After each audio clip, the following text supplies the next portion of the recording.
savoir qu'on peut faire déguster nos recettes aux inspecteurs, c'est génial en fait. Et surtout avoir leur avis en direct. Alors ça, c'est quelque chose qui est mémorable. Le fait d'avoir une étoile à la clé, ce serait splendide, ce serait du jamais vu.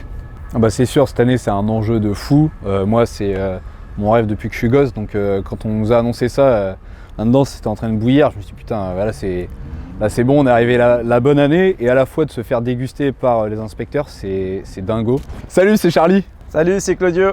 Et aujourd'hui on va revenir sur notre parcours dans Top Chef pour Télé 7 jours. Ce que je suis venu chercher Top Chef, justement c'était sortir de la zone de confort.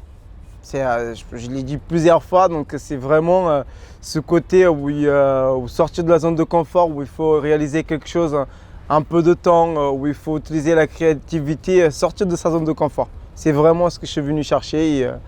Et puis voilà, je l'ai vraiment trouvé parce que toutes les épreuves, je suis sorti de ma zone de confort. Donc voilà, c'est un pari aussi. Bah moi pour le coup, je me suis inscrit déjà un peu à l'arrache en me disant on verra bien. Au pire, il me rappelle, tant mieux.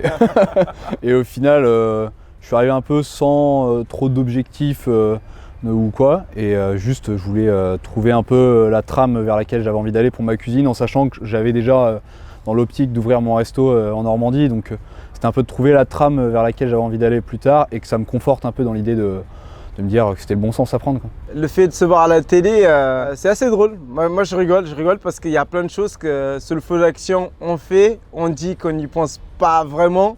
Et en fait c'est assez drôle de se découvrir cette facette-là, parce que au restaurant on n'a pas cette habitude-là.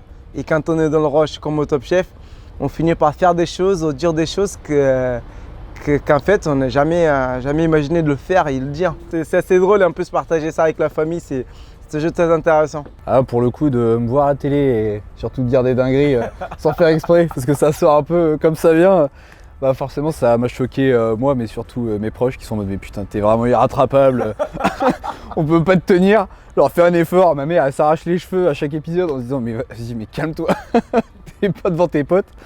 Et en vrai je le vis plutôt bien, puis les gens sont ultra adorables, ils sont ultra bienveillants et c'est trop cool, quoi.